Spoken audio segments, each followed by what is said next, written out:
Alright, so starting at the top, simplifying expressions. So Mrs. Thornberry wrote 3 examples of expressions on the board, as shown. Using the examples, write your predictions about what makes something a mathematical expression. So you can go ahead and do that and come back. Just notice some commonalities, and we can get through to the next part. So a mathematical phrase that contains an expression is a mathematical phrase that can contain terms, variables, and operators. There we go. Like addition and subtraction. A mathematical expression will not have an equal sign. You notice how none of these have an equal sign? Well, mathematical expressions, none of them have an equal sign. A term is a constant or variable in an expression separated by plus and minus signs.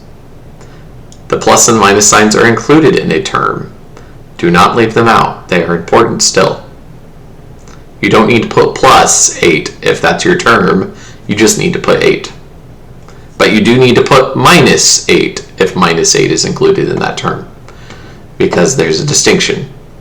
If there's not a minus, we assume it's plus. Coefficient. Coefficient is a fancy word for saying the number in front of a variable, which means the number in front of an x or an a or a b or a c. Okay? It just means that times the variable. That's all. Like term, they must have 2 things: same variable and the same exponent or power. So you know how we were using exponents in scientific notation? That's coming back. So now that you have that, pause the video if you need to catch up. I'm just going to move on. Use the definitions above to help you complete the following. So give an example of an expression with 4 like terms.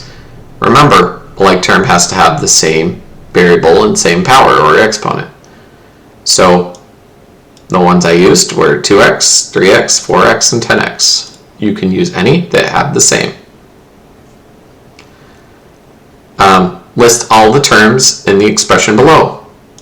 So I have 6x minus 10y, 13, and 5z. This matches my expression pretty much verbatim.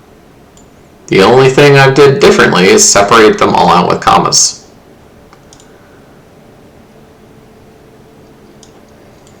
Alright. List the coefficients in the terms below. And that little line there is because the 1 in that expression is a constant. Keep that in mind. I don't know why I just moved that. So we have 14x minus 7x plus 1 minus 2x. So my coefficients would be 14, because that's being multiplied times the x. Negative 7, because negative 7 is being multiplied times the second x. And negative 2. So it's not that hard, we're just identifying things. Give an example of a like term. So like terms look the same as the number that come before it. It's like they're part of the same family. The only thing you have to be careful of is that if you have something like h2 or h squared,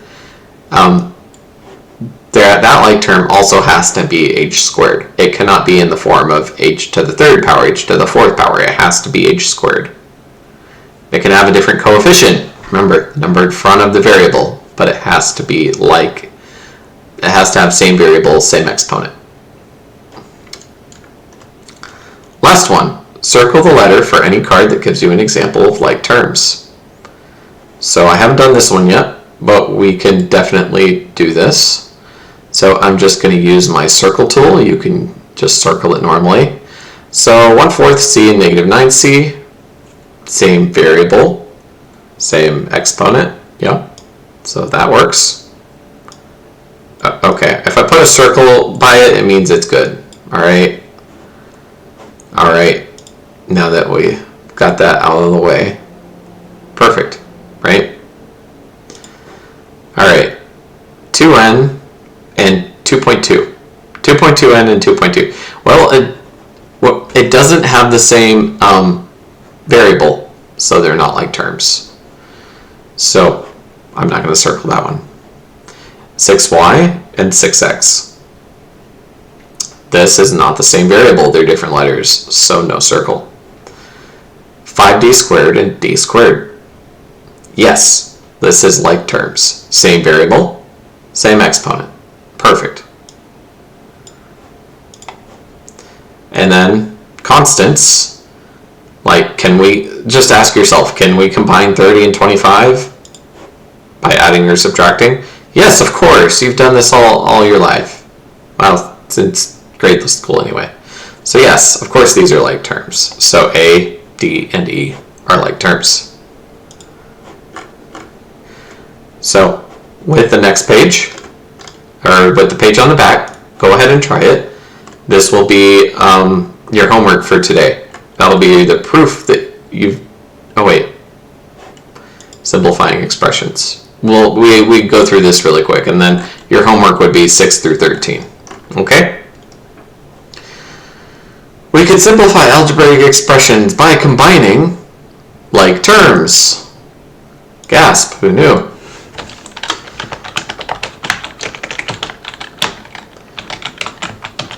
Be careful when you're combining terms to check the coefficient that is in front of the term. So that's how we combine like terms. We check the coefficient.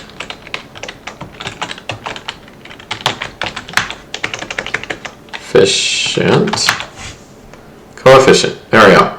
They corrected me. Perfect. Alright, a group of friends went to the movies and bought T tickets, D drinks, and P popcorn, as shown. Use the given variables to write an expression representing an individual item purchased. Alright. Items purchased. Simplify the expression by combining like terms. So, it looks like they bought, wait, use a given variable to write an expression. Oh, okay, I guess this was the amount of things purchased. Then simplify the expression by combining like terms. Okay. So person 1 bought popcorn, drinks, and a ticket, right? So we could say P plus D plus T. The second person bought the same thing. P plus D plus T. And the third person looks like they bought the same thing. So now all this is we're going to combine things. So a good strategy when combining like terms is to just underline the terms that are like. So like this T, maybe I would underline it like this. Or maybe I can draw. I can't. I really don't like using this, but that's okay. So, well, you can see that I'm just drawing random lines. That's fine. You can see that they bought 3 drinks by the presence of 3D. D plus D plus D.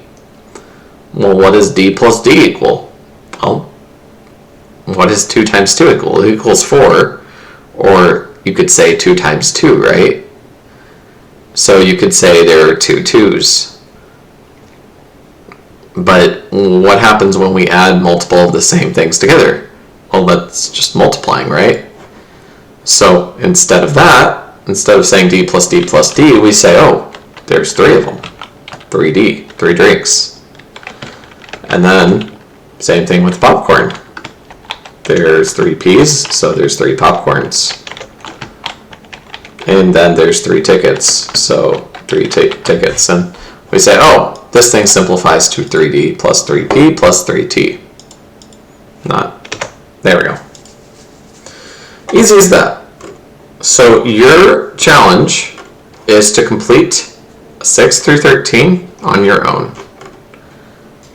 Alright, if you need any help, feel free to re-watch the video and go over it again.